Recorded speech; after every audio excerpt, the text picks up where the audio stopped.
Vamos a abrir la Biblia.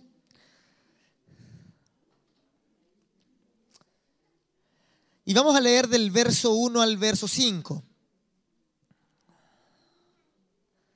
Capítulo 10, vamos a leer verso 1 al 5. Todos juntos leamos en voz alta. Dice 1, 2, 3. Había en Cesarea un hombre llamado Cornelio, centurión de la compañía llamada La Italiana, piadoso y temeroso de Dios con toda su casa, y que hacía muchas limosnas al pueblo y oraba a Dios siempre. Este vio claramente en una visión, como a la hora 9 del día, que un ángel de Dios entraba donde él estaba y le decía: Cornelio. Él, mirándole fijamente y atemorizado, dijo: ¿Quién es, Señor? Y le dijo: tus oraciones y tus limosnas han subido para memoria delante de Dios. Envía pues ahora hombres a Jope y haz venir a Simón, el que tiene por sobrenombre Pedro. Amén. Vamos a revisar el día de hoy una escena muy potente del Nuevo Testamento que se centra en la casa de un hombre llamado Cornelio. Ya para situarnos en la historia, el apóstol Pedro comenzó a viajar de ciudad en ciudad. Ya el apóstol Pedro viajó a una ciudad llamada Lida, y cuando viajó a Lida sanó a un cojo. Ya el cojo se llamaba Eneas. El cojo dice que nunca había andado y se levantó por el poder de Dios que obraba en el apóstol Pedro. Y cuando supieron esto, desde Jope había muerto también, se murió una discípula del Señor en la iglesia en Jope, y mandaron a buscar a Pedro. ¿Ya? Y Pedro, cuando supo que había muerto Tabita, que también le decían Dorcas, fue a Jope y le dijeron: ha muerto Dorcas, está en el segundo piso. Entonces Pedro se vio complicado ahí, dice que echó a todos para afuera, se puso de rodillas, comenzó a orar y le ordenó al cuerpo muerto de Dorcas que se levantara, y Dorcas se levantó y resucitó de la muerte. Entonces esto causó gran conmoción en Jope, y dice que Pedro se quedó en Jope, en la casa de un tocayo de él, Simón, que era curtidor. Se quedó en casa de él, dice, harto tiempo. Y mientras él estaba posando en la casa de Simón el curtidor, en otra ciudad, en Cesarea, había un hombre llamado Cornelio. Y la Biblia dice que este hombre, Cornelio, fíjense, era centurión de una compañía. Era un hombre romano, no pertenecía a los judíos, no era de sangre judía, pero dice, fíjense, que era piadoso y temeroso de Dios con toda su casa. ¿Verdad? Este hombre no participaba del culto de Israel y tampoco conocía al Señor Jesús, pero la Biblia dice que era piadoso, ¿verdad? Y era temeroso de Dios. Dice que hacía muchas ofrendas al pueblo de Israel y que oraba a Dios siempre, y por esa actitud Dios le tomó en cuenta. El ángel le dice: tus oraciones y tus ofrendas han subido para memoria delante de Dios. Entonces, fíjense, esto nos llama la atención ahora, y también le llamó la atención a Pedro en ese entonces, ¿verdad?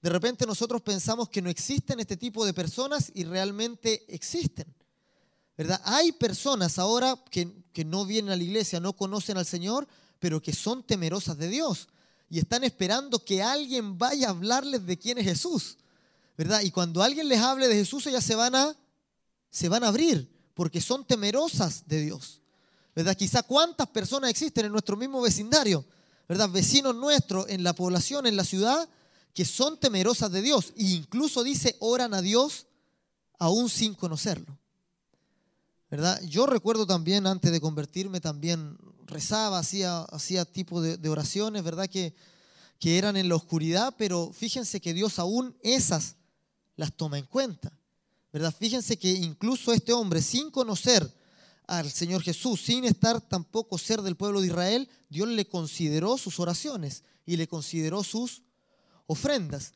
Y este hombre dice que estaba orando, estaba haciendo oración y recibió una visión.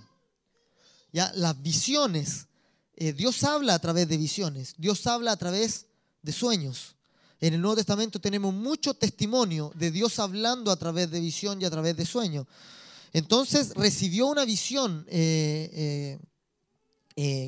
Cornelio, y un ángel le ordenó manda hombres a Jope y haz venir a Simón, que se llama Pedro, ¿verdad? Que tiene por sobrenombre Pedro, y escucha lo que él te diga.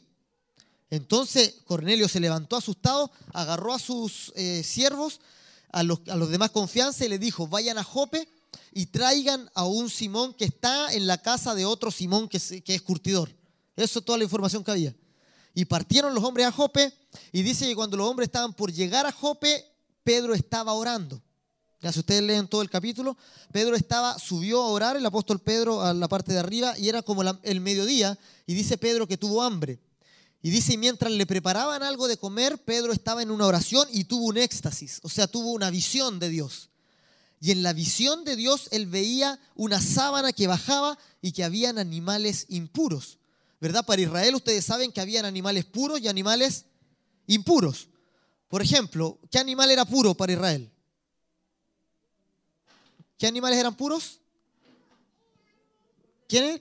Los corderos, las ovejas, las vacas, ¿qué más? Palomas, etcétera. Había muchos, ¿verdad? Animales impuros, ¿cuáles eran?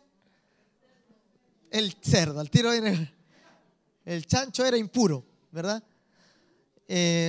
Por eso algunos comen el chancho con culpa todavía, ¿verdad? Hoy día vamos a tratar de quitarnos la culpa de comer chancho. En ese tiempo el pueblo de Israel tenía animales puros y animales impuros. La ley, si ustedes leen el Levítico, ¿verdad? Aparecen los animales puros y los animales impuros. Y resulta que la sábana tenía animales impuros. Y Pedro recibe la orden de Dios que le dice: Pedro, mata y come.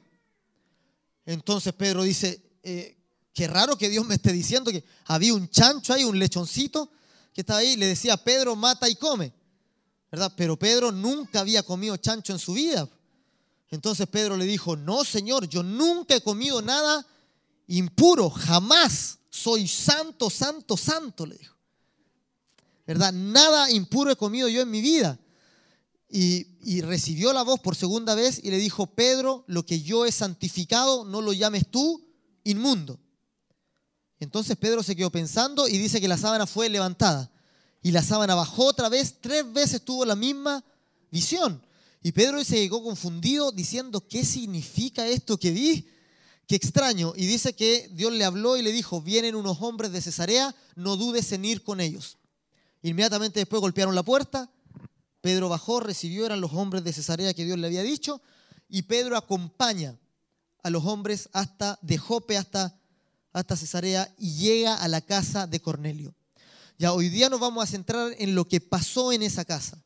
Ya Pedro entró sin mucho ánimo a la casa de Cornelio. ¿Por qué? Porque Cornelio era gentil. Gentil significa que no era del pueblo de Israel. Y hasta entonces Pedro solo entendía que la salvación era para Israel. Ya Pedro no tenía intención ninguna de predicarle a alguien que no fuera judío. Y hasta entonces para Pedro, para la mentalidad de Pedro, Dios había escogido un pueblo y ese pueblo iba a ser salvo. Los demás que se mueran nomás, ¿verdad? Para un judío en ese tiempo, un gentil era poquito más que un animal, ¿verdad? No eran considerados tan como seres humanos ni nada, pero eran gentiles, ¿ya? Y fíjense lo que dice Pedro cuando llega a la casa. Pedro no era como muy amable para decir las cosas, ni tenía mucho tacto, pero cuando llega, fíjense, va llegando a la casa y Cornelio sale a recibirle y Cornelio se arrodilló ante él. O sea, Cornelio, con la visión que tuvo, supo que Pedro tenía algo muy importante que decirle, ¿verdad? Entonces es tanto que Cornelio sale y se arrodilla ante Pedro, pensando poco menos que es un Dios, ¿verdad? Por lo que le dijo el ángel. Entonces Pedro le dijo: ya, no hagáis escándalo, levántate que yo soy un hombre como tú, vamos, entremos a la casa. Y Pedro dice, y pide explicaciones, y dice: ¿y por qué me han hecho venir? Y entonces Cornelio le cuenta la visión que tuvo y cómo el ángel le había dicho que lo enviara a venir y que lo tenía que escuchar. Así que Cornelio no estaba solo con su familia, había invitado a todos sus parientes y estaba la casa llena. Ya, tenía un grupo de hogar, se armó al tiro ahí con Cornelio. Entonces fíjense lo que dice.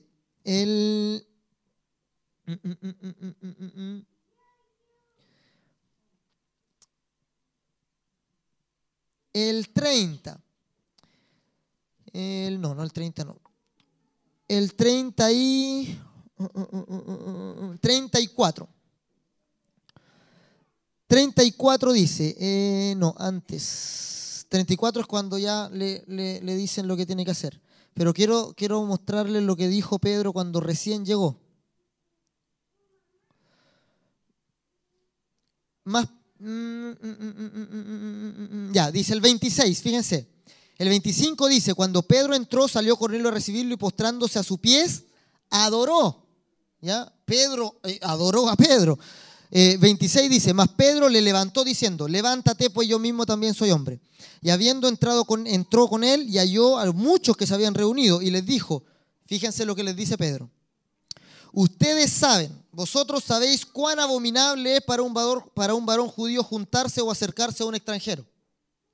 O sea, les dijo, saben que para mí es abominable juntarme con ustedes.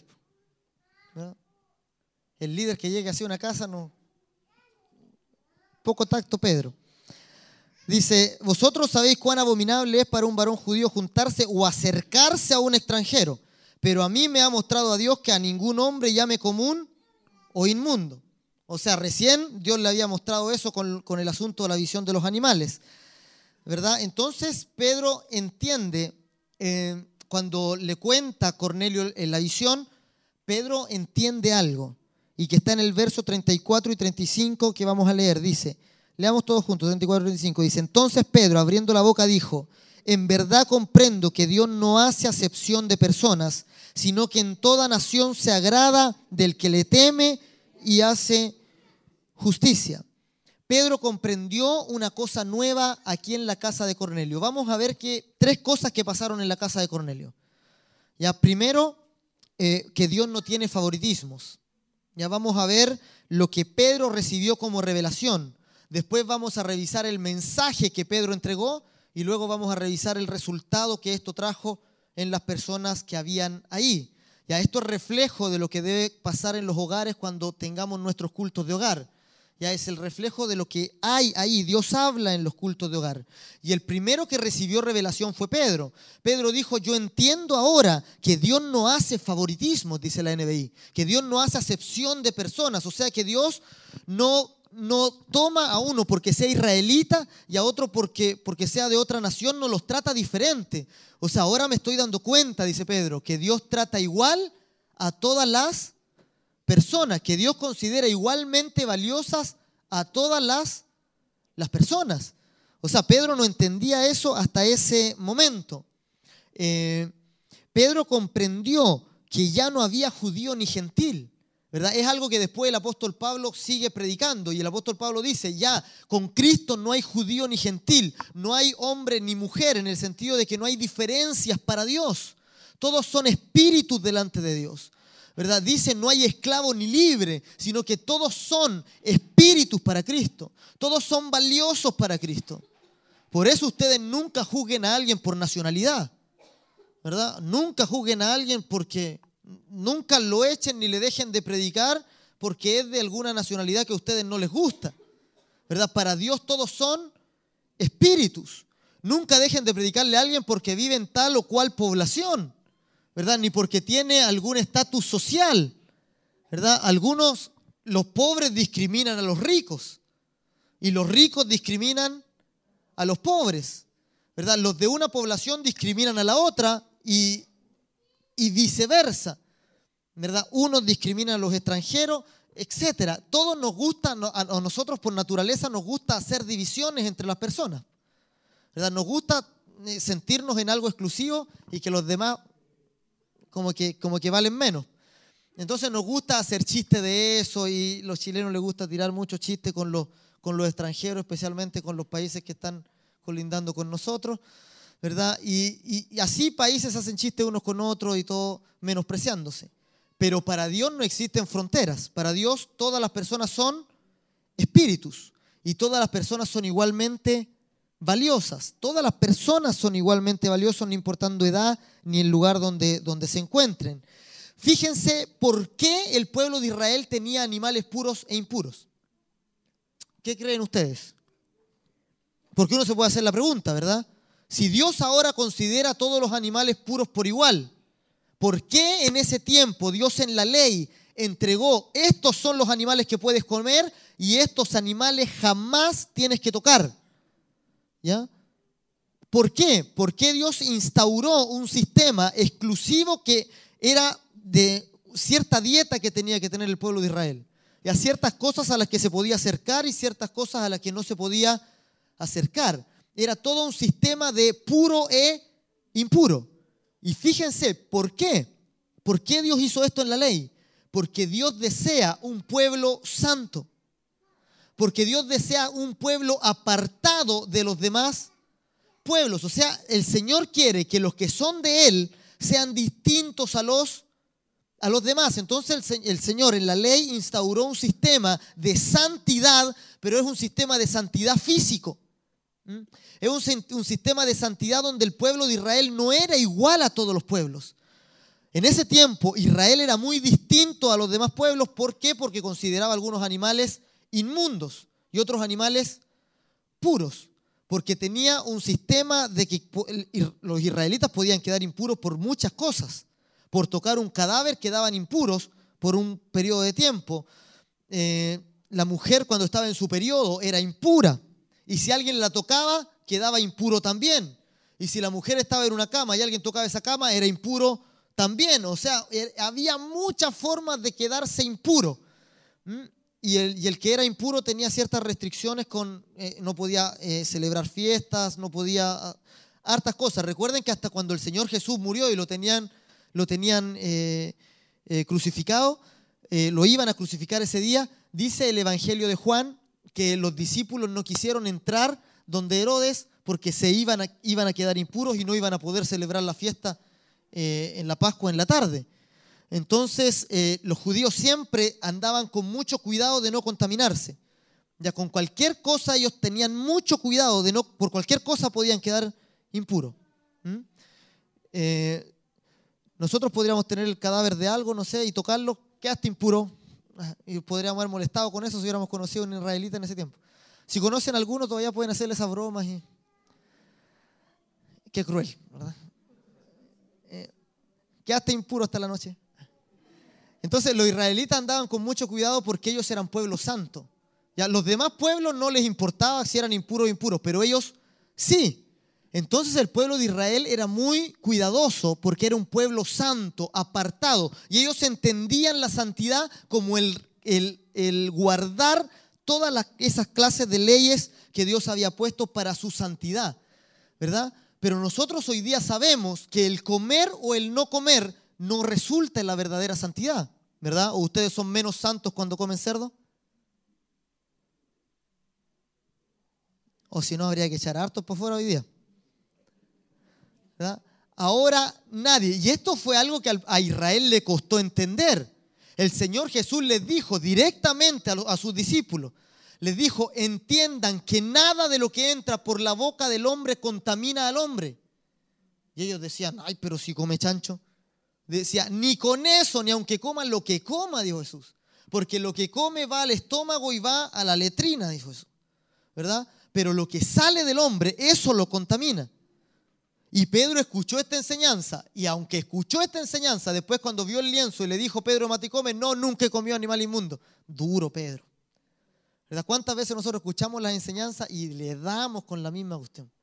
¿Verdad? Pedro ya le habían enseñado que no había animal puro o impuro, que la impureza, la santidad no se trataba de comer o beber, ¿verdad? La santidad no se trata de lo que comemos o no comemos, de lo que vestimos o lo que no nos vestimos, ¿verdad? Lo que comemos no nos hace más santos ni menos santos.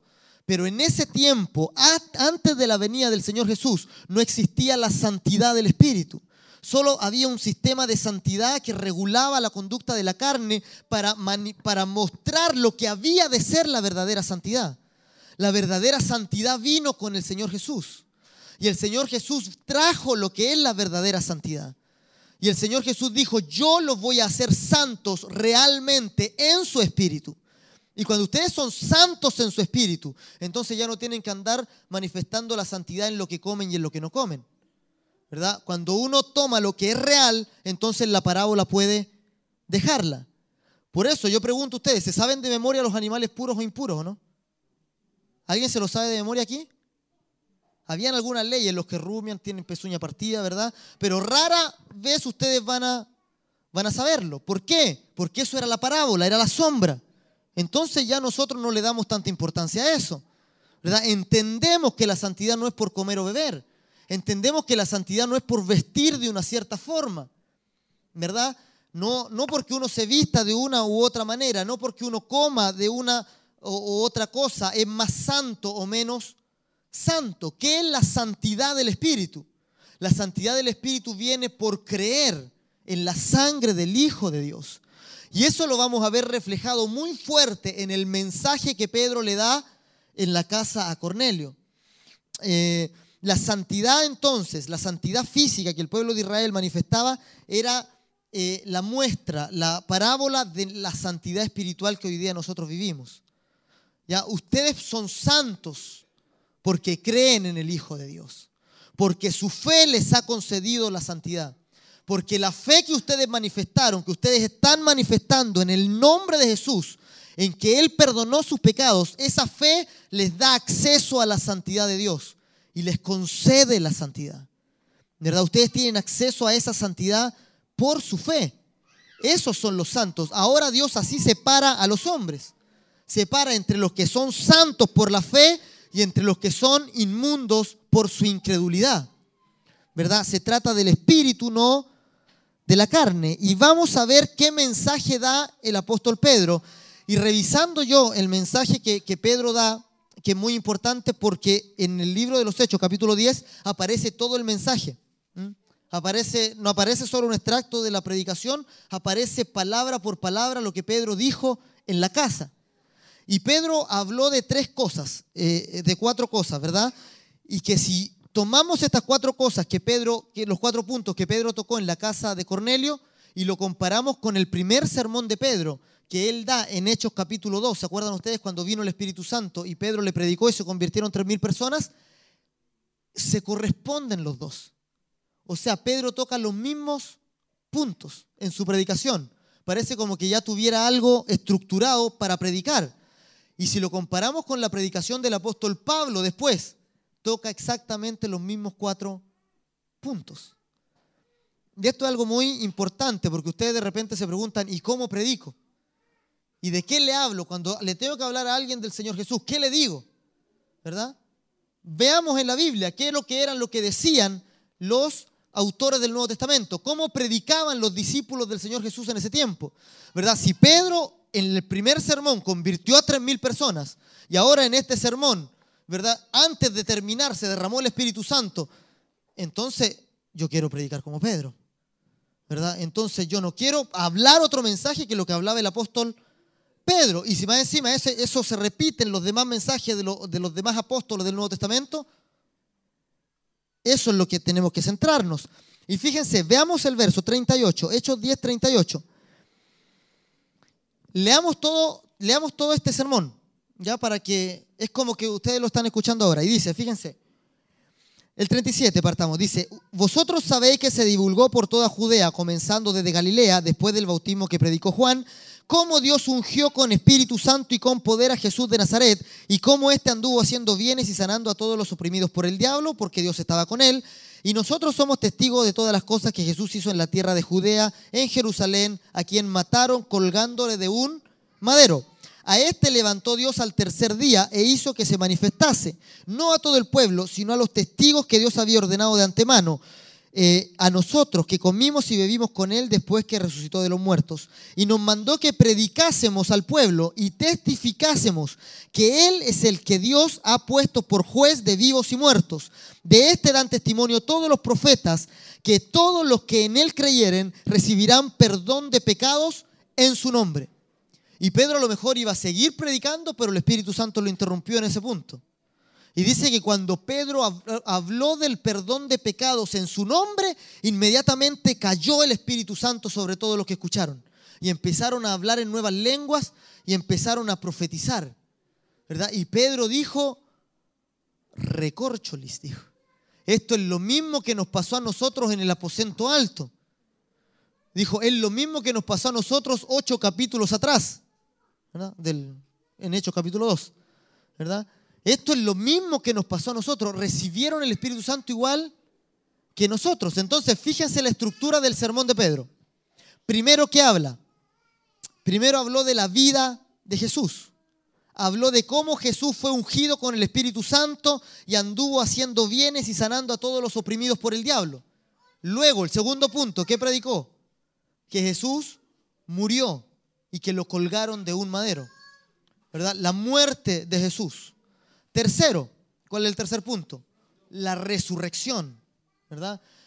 Lo mataron colgándolo de un madero, pero al tercer día Dios le resucitó y lo puso como juez de vivos y muertos. Y cuarto, el perdón de los pecados en su nombre. Dice, a este Jesús que Dios puso como juez de vivos y muertos por la resurrección, este nos mandó a predicar que en todo el mundo, dijo, el perdón de los pecados en su nombre. O sea, por esta muerte y por esta resurrección, hoy día ustedes tienen el perdón de los pecados. ¿Verdad?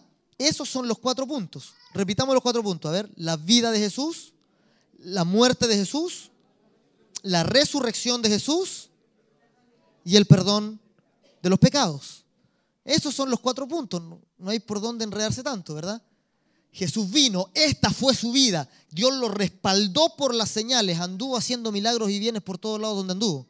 A este lo mataron crucificándole, colgándole de un madero, ¿verdad? A este lo mataron en la cruz, lo crucificaron, pero Dios le resucitó al tercer día, porque era hombre santo, ¿verdad? Y lo puso por juez de vivos y muertos, lo exaltó hasta lo sumo, le dio el gobierno de todo lo que existe, ¿verdad? Y a través de él ustedes tienen el perdón de sus pecados. Esa es la predicación del Nuevo Testamento. Eso es lo que predican los hombres del Nuevo Testamento, el perdón de pecados en el nombre de Jesús. ¿Por qué? Por su muerte y por su vida, por su muerte y por su resurrección. Vamos al capítulo 2 de Hechos para que hagamos la comparación. Al capítulo 2 de Hechos, vamos bien rápido. Y fíjense, en el verso 22 del capítulo 2, comienza Pedro a hablar, este es el primer sermón de Pedro, comienza a hablar de la vida de Jesús. En el verso 22 dice, varones israelitas, o sea, aquí Pedro empieza con otra cosa. Pedro empieza diciendo que no están borrachos los que están hablando en lengua. Ya, primero aclara eso y después empieza su sermón y dice, varones israelitas, oíd estas palabras. Jesús Nazareno, varón aprobado por Dios entre vosotros con las maravillas, prodigios y señales que Dios hizo entre vosotros por medio de él, como vosotros mismos sabéis. O sea, también empieza a hablar de la vida de Jesús. Luego en el verso 23 habla de su muerte. A este entregado por el determinado consejo y anticipado conocimiento de Dios, prendisteis y matasteis por mano de inicuos, crucificándole. Se fijan que aquí cambia. Porque cuando Pedro le habló a los judíos, le dijo, ustedes mataron a Jesús. Pero ahora Pedro le está hablando en el capítulo 10 a los gentiles. Entonces le dice, lo mataron. No le echa la culpa a ellos que lo mataron, ¿verdad? Pero son los cambios normales del tipo de público a quien está dirigido. Otra cosa, en el capítulo 2, cuando Pedro le habla a los judíos, le saca un montón de versículos bíblicos, ¿verdad? Le saca el ejemplo de David, si ustedes lo pueden leer ahí el discurso, saca David dijo esto por el Espíritu Santo, esto es lo dicho por el profeta Joel, les citó textualmente a los profetas, ¿verdad? Pero cuando le habló a Cornelio, no sacó ningún texto del Antiguo Testamento. ¿Por qué? Porque Cornelio no era judío. Entonces, si él le hubiera dicho, esto es lo dicho por el profeta, ellos no tenían mucho acercamiento con eso. Pero sí Pedro le dijo, esto es lo que ya estaba profetizado por todos los profetas, el perdón de los pecados en su nombre, ¿verdad? Entonces ustedes cuando prediquen no se compliquen la vida tampoco. Cuando le estén hablando a alguien que no conoce al Señor, ustedes no sacan nada con decirle, mira, en 1 Corintios capítulo 15 dice esto. No, ¿para qué? Fíjate, la primera carta del apóstol Juan dice en su capítulo 3, nada. Cuando ustedes prediquen lo que ustedes tienen, lo que ustedes llevan, ustedes son el libro abierto. Ustedes son el testimonio vivo, las cartas vivientes, dijo el apóstol Pablo, que dan el testimonio delante de Dios. En ustedes habita la palabra de Dios, en ustedes mora la palabra de Dios. Ustedes dan testimonio de lo que han recibido. De lo que ustedes recibieron de Dios, ustedes entregan. Y ese es el testimonio del Espíritu Santo. Fíjense en el verso 24, 2:24, porque David dice, al cual Dios levantó, suelto los dolores de la muerte, por cuanto era imposible que fuese retenido por ella. Es la resurrección, ¿verdad? Y luego en el verso 38, de la resurrección habla harto en este sermón. Y luego en el verso 38, Pedro les dijo, arrepentíos y bautícese cada uno de vosotros en el nombre de Jesucristo para perdón de los pecados. Pedro llega a lo mismo, ¿verdad? Vida, muerte, resurrección, perdón de pecados. ¿Ya? Entonces uno puede decir, pero es que era Pedro. Pedro tenía formada su predicación. Vamos a ver la predicación del apóstol Pablo. Vamos a Hechos capítulo 13.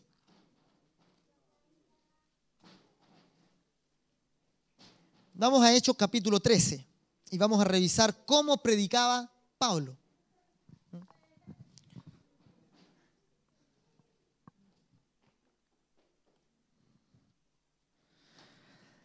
Hechos capítulo 13, 23.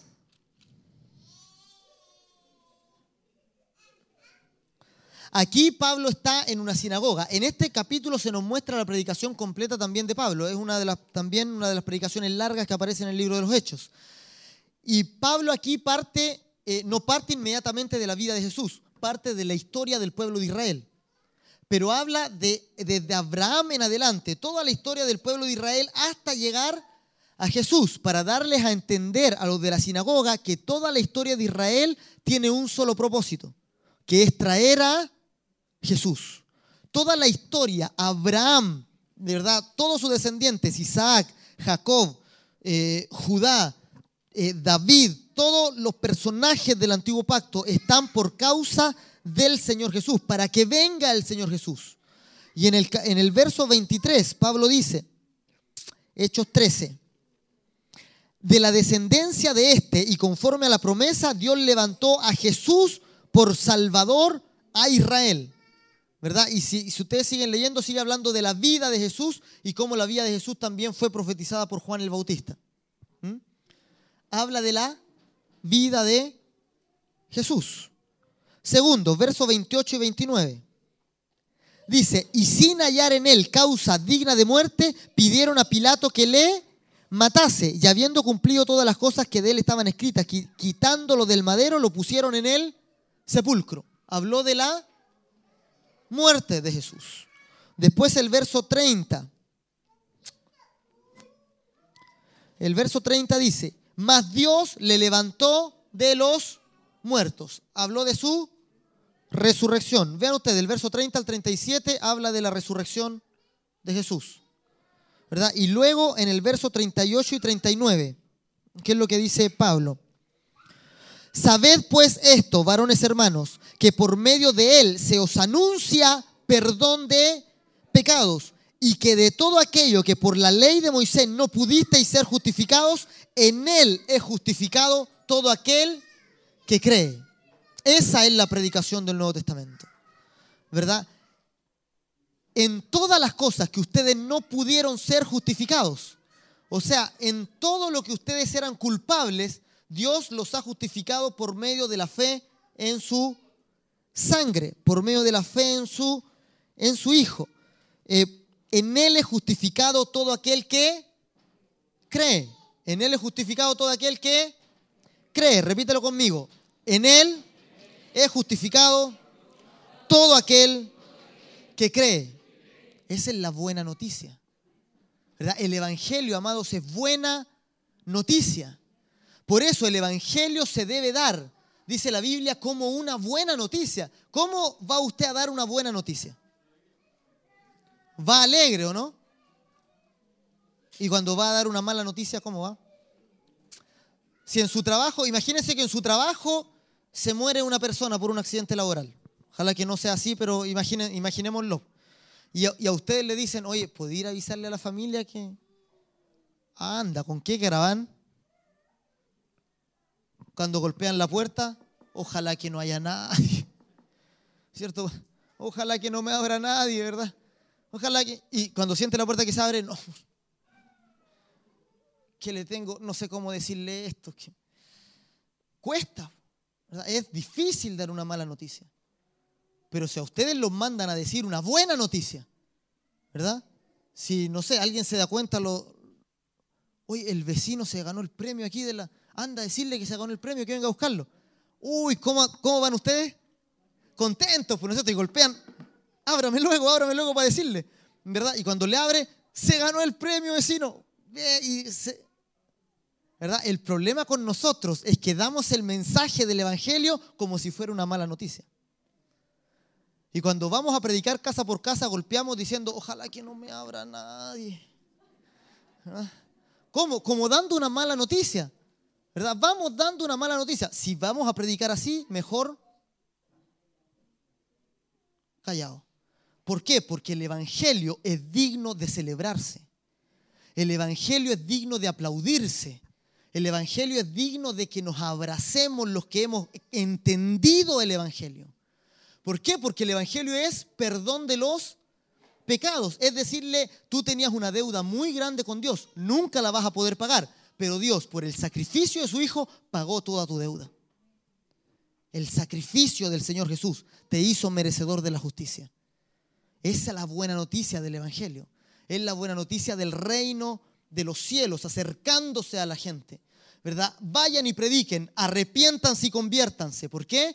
Porque el reino de los cielos se ha acercado. Es la buena noticia del Nuevo Testamento. El reino de los cielos está aquí y no es difícil entrar. Crean en Jesús y entren en Él.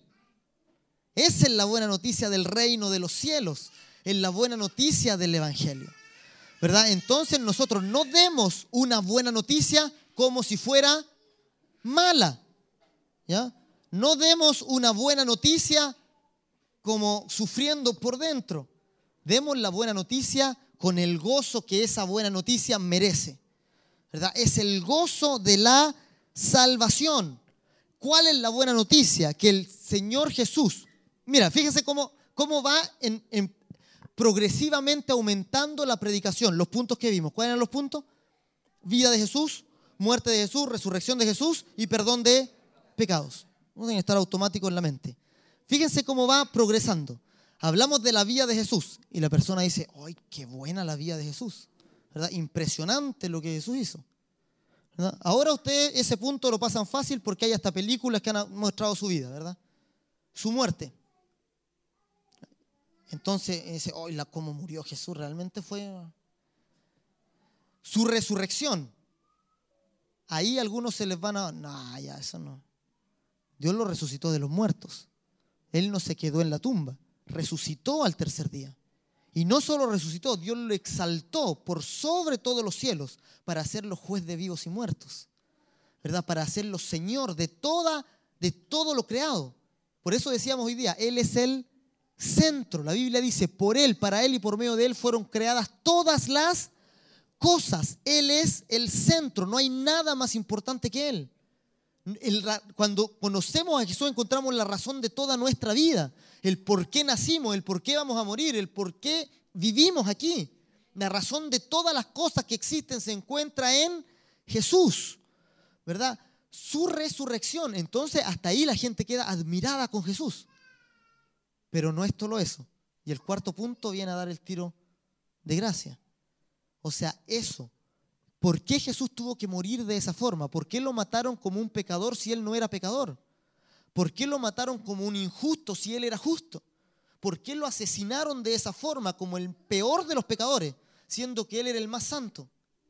¿Por qué? Porque Él estaba pagando el precio que tú debías.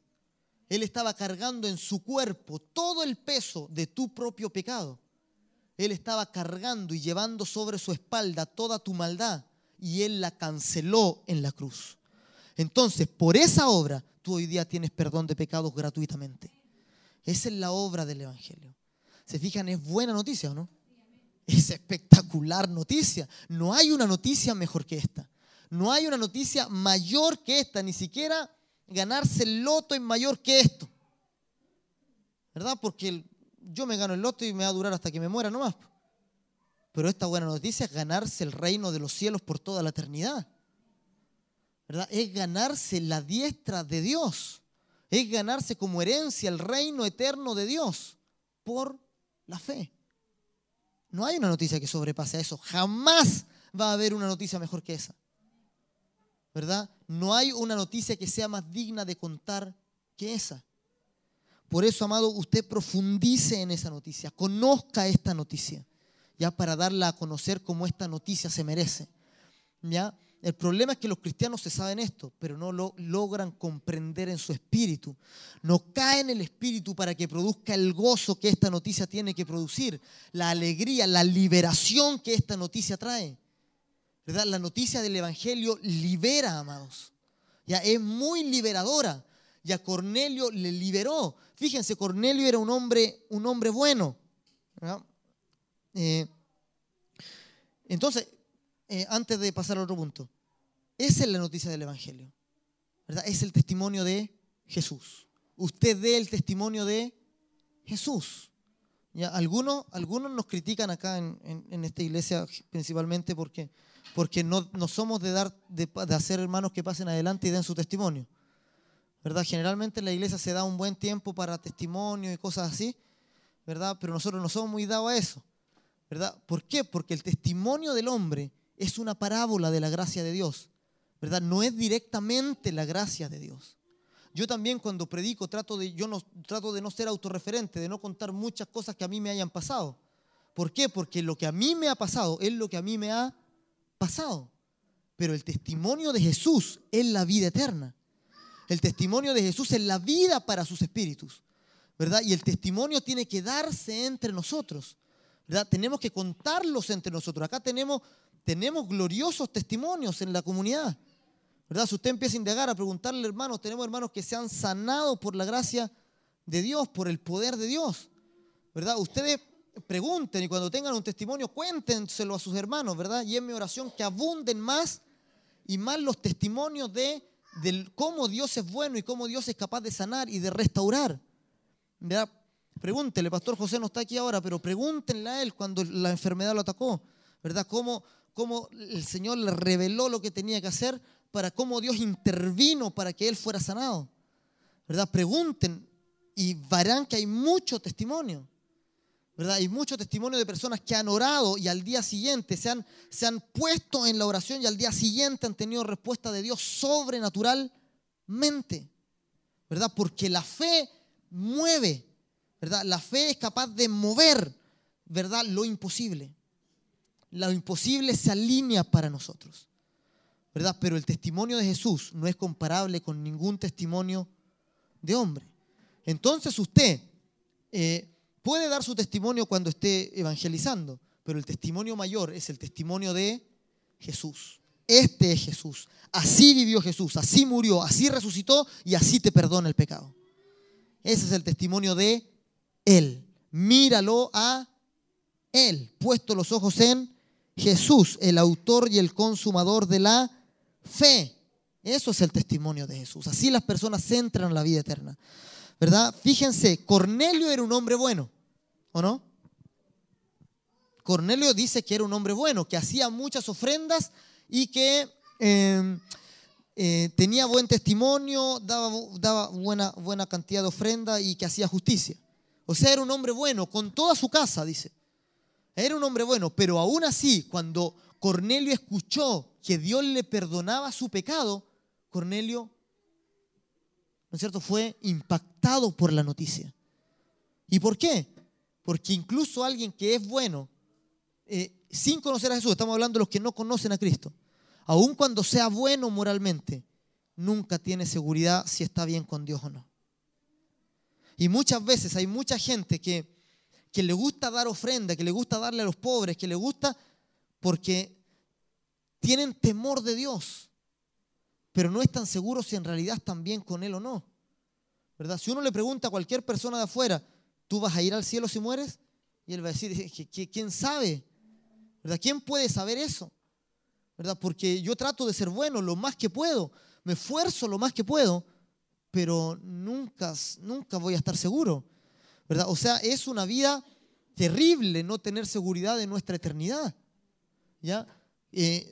Ahora ustedes a lo mejor son jóvenes y no piensan tanto en eso, pero imagínense en su lecho de muerte, ¿verdad? Saben que están próximos a morir. Qué terrible es la inseguridad de lo eterno, ¿verdad? ¿Qué es lo que viene después de que el pitito que yo escucho se ponga? ¿Qué viene después de eso? ¿Verdad? Vivir con esa incertidumbre es algo terrible, ¿verdad? Por eso ahora la mayoría de la gente no piensa en eso. Piensa en otra cosa, trata de tirar eso, patearlo para adelante, pero es en vano, ¿verdad? Va a venir. Entonces, Cornelio, aunque era un hombre bueno, no estaba seguro si sí o si no. Y hay mucha gente en esa condición ahora. Entonces, cuando escuchó que Dios le perdonaba sus pecados por lo que hizo otra persona, eso conmovió a Cornelio profundamente. Y Cornelio creyó en esa palabra de Pedro. O sea, Cornelio, por la visitación del ángel y porque ya estaba, al final Cornelio, con lo que le había pasado, iba a creer lo que Pedro le dijera. Pedro le podía contar cualquier cosa y Cornelio iba a creer, porque él sabía por lo sobrenatural que había sido la visita de Pedro. Entonces, cuando Pedro le habla del perdón de pecados en su nombre, dice que Cornelio cree. Y no solo creyó él, creyó todos los que estaban en la casa. Y cuando uno cree que Dios le perdona el pecado, sucede algo espectacular, que es el resultado de lo que ocurrió en esta casa. ¿Qué pasa? Cuando uno cree que Dios le perdonó el pecado, uno abre las puertas al Espíritu Santo. O sea, uno permite que Dios comience a trabajar. Uno abre las puertas para que Dios mueva todo. Y dice que Pedro, el Espíritu Santo lo interrumpió. Ya Pedro dijo perdón de pecados en su nombre, y cuando creyeron y tuvieron la fe, el Espíritu Santo se dejó caer, fue como una cascada sobre el lugar, ¿verdad? Y dice que todos empezaron a hablar nuevas lenguas, ¿verdad? Y a profetizar. El hablar en lengua, la otra vez hablábamos de la oración en lengua, ¿verdad? La oración en lengua es la señal del que está lleno del Espíritu Santo, es la señal del bautismo del Espíritu Santo, ¿verdad? Y todos comenzaron a hablar en lengua y a glorificar a Dios. ¿Por qué? Porque su pecado había sido deshecho dentro de ellos. La conciencia de condenación se había partido, se había sido eliminada por la sangre de Jesús. Entonces, fíjate, amado, cuando tú crees en la sangre de Jesús, cuando tienes fe en su nombre, entonces le abre las puertas al Espíritu Santo. Entonces el Espíritu Santo empieza a trabajar. El Espíritu Santo comienza a obrar. El Espíritu Santo trabaja por la fe. ¿Cuántos quieren que el Espíritu Santo trabaje en sus vidas? ¿Desean ustedes que el Espíritu Santo trabaje? Si el Espíritu Santo no trabaja en sus vidas van a ser naturales. Igual a la vida de cualquier otro hombre mortal que ha pasado por la tierra, no va a tener ninguna diferencia. Pero si el Espíritu Santo trabaja en sus vidas, amados, ustedes van a llevar una vida sobrenatural. Ustedes van a ver cosas que la Biblia dice que ojo no vio, ni oído oyó, ni han subido a corazón de hombre, ¿verdad? Dios va a trabajar por ustedes. Dios va a hacer la obra en ustedes, ¿verdad? Eso es la vida llena del Espíritu Santo, ¿verdad? Pero el Espíritu Santo no se pone a trabajar mientras ustedes no tengan la fe, mientras ustedes no crean, ¿verdad? Ustedes han escuchado testimonios de repente de personas que dicen: yo luché con este problema un montón de años hasta que al final se lo entregué al Señor y entonces ahí se arregló. ¿Han escuchado? Abundan así, pero... ¿Y por qué? Lo que a mí me da pena de esos testimonios, porque esos testimonios no me dan alegría, me dan pena, porque dicen: estuve 20 años con el problema hasta que al final dije, se lo entrego al Señor y el Señor lo arregló en un día. 20 años perdió. Es triste, no es una noticia alegre, ¿verdad? ¿Por qué demorarse 20 años en confiar en Dios? ¿Verdad? Entonces la Biblia dice: usted deje el problema, deje la ansiedad. Dice: echad vuestras cargas sobre Él. ¿Qué significa echar vuestras cargas sobre Él? Significa creer que Él sí puede hacerlo. Creer que Él sí puede solucionarlo y que Él lo va a solucionar todo, ¿verdad? Que no solo, pero muchos de nosotros con el problema agarrado, ¿verdad? Queremos nosotros moverlo y le decimos, Señor, ayúdame a moverlo. Y nosotros no lo soltamos. Entonces el Señor va a decir, yo no lo voy a hacer contigo. Salte tú y déjame a mí. ¿Verdad? ¿Por qué? Porque el Señor hace toda la obra. Él se lleva la gloria por toda la obra. ¿Verdad? El Señor Jesús dijo, si tuvieren fe, aunque sea pequeña, como un grano de mostaza, ustedes les van a ordenar a ese monte, salte de ahí y échate en el mar, y el monte se echará, y se echará entero. O sea, no dijo, y Dios les va a ayudar a echarla. A lo mejor va a echar la mitad y ustedes con la otra mitad van a tener que echarlas con pala, no sé. No, Dios hará la obra. Eso es descansar en Él. Eso es echar vuestra carga, vuestra ansiedad en Él. Eso es confiar. ¿Verdad? Ustedes van a entrar al cielo. ¿Por qué? Por la obra de Él. Ustedes descansan, ¿verdad? La presión que está sobre sus vidas pasa al cuerpo de Cristo y ustedes son libres. Esa libertad les permite tener vidas buenas, ¿verdad? No vidas oprimidas por el pecado. Vidas sanas, vidas saludables. Entonces, amados, ustedes descansen en Dios, confíen en Dios. Fíjense lo que le dice Pablo a los Gálatas, Gálatas 3, capítulo 5.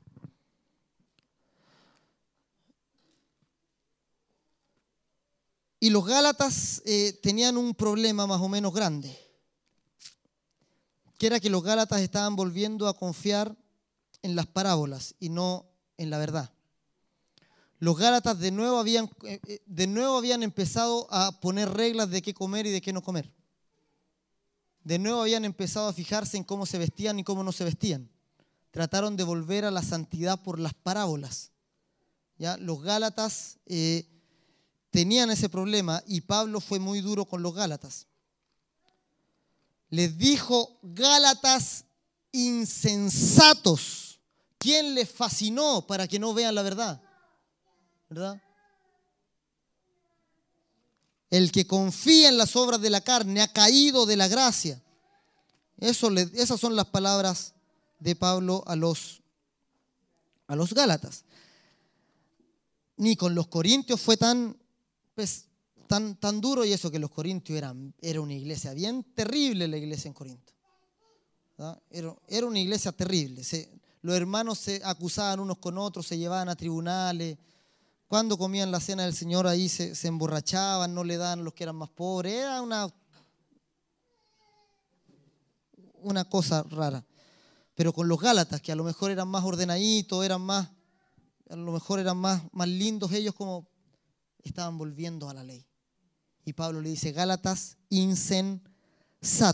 Y en el 3:5 les dice, aquel pues, le hace una pregunta Pablo, aquel pues que os suministra el Espíritu y hace maravillas entre vosotros, ¿lo hace por las obras de la ley o por el oír con fe?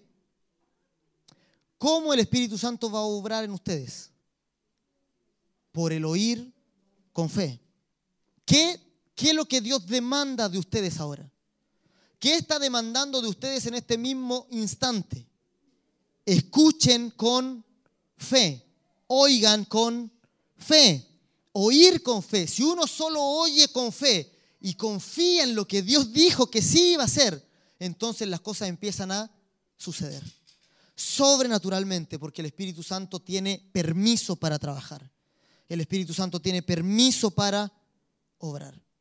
Entonces descansemos, amados. Usted tiene alguna carga, descánsela en Él. Ya, entréguesela a Él. No espere 20 años antes de confiar, de empezar a confiar. No se lleve al límite de su fuerza antes. No, entréguesela a Dios. ¿Verdad? Hay algunas mamás que también yo lo he escuchado en ese sentido, el testimonio. ¿Verdad? Mamás que han luchado porque sus hijos conozcan la fe y no pueden. Hasta que dicen, hasta que se lo entregué al Señor y hasta aquí, y se convirtió. Se lo entregué al Señor. ¿Qué es eso? Es confiar en Él. ¿Verdad? Cuando uno confía, amado, uno descansa. ¿Le han dado a usted alguna tarea que hacer y después lo han estado llamando cada 5 minutos a ver si la hizo? De repente hay jefes así. O de repente hay esposas así. No es mi caso, pero de repente hay esposas así. Al tiro que les mandan a hacer algo, ¿verdad? Y después están a cada rato llamándolo. ¿Lo hiciste? ¿Lo hiciste? Ya, sí, ya lo voy a hacer. ¿Lo hiciste? ¿Y uno qué piensa? No está creyendo que yo lo voy a hacer. No está confiando. Pero entonces, cuando uno confía en el Señor, reposa. Cuando uno confía en el Señor, descansa. Dice la Biblia, por nada estéis afanosos. Se sabe en el versículo, ¿verdad? De nuevo, por nada estéis. ¿Tienen algún afán? Ahí le dice, por nada estéis, si no sean conocidas vuestras oraciones, vuestras peticiones delante de Dios con toda oración y súplica en el Espíritu. Entonces usted, un afán en la oración. Con la oración se la pasa al Señor Jesús. Y después el afán se va, porque el lugar que tenía el afán se reemplaza por el lugar que va a ocupar la fe. La fe echa fuera el afán. La fe echa fuera la ansiedad. Lo que era incertidumbre se convierte en certeza. Lo que era inseguridad se convierte en seguridad eterna. Ustedes en su lecho de muerte tienen que morir con una sonrisa en el rostro, ¿verdad? Tienen que morir con la seguridad de que van en los brazos de su Señor. Amén. Porque tienen la fe. Esa fe inunda sus corazones. Esa fe alegra sus vidas todos los días. Esa fe los hace vivir por sobre el nivel que viven todos los demás mortales de este mundo. Es la fe lo que los santifica y es la fe lo que los hace ser pueblo de Dios. Amados, seamos los hombres de la fe. Seamos las mujeres, los hombres de la fe de Jesús. Los que confían en su sangre y los que predican la buena noticia como lo que es. Buena noticia. El perdón de los pecados en su nombre. Es una noticia digna de escuchar por todas las personas en todo lugar. Y ustedes son los ministros, ¿verdad? Ustedes son los ministros. Dígale a su hermano que está al lado, apúntelo con el dedo y dígale, tú eres un ministro del Evangelio. ¿Qué significa eso? Que sobre ti cae el privilegio de dar la buena noticia. Tú eres un ministro de reconciliación. Tú estás puesto para los hombres que son enemigos de Dios, reconciliarlos con Dios. Y eso dice que para Dios no es algo secundario. Dice, como el apóstol está hablando y dice, es como si Dios rogase por medio de nosotros, reconciliados con Dios. Fíjense, Dios ruega. Nosotros rogamos a Dios, pero Dios dice que también está rogando hacia el hombre. Y Dios ruega por medio de la iglesia. Y Dios ruega por medio de sus santos, diciéndole al mundo, reconcíliense con Dios. Crean en aquel que murió y resucitó para pagar su pecado. Ese es el evangelio de la reconciliación. Amados, pongámonos en pie y vamos a orar.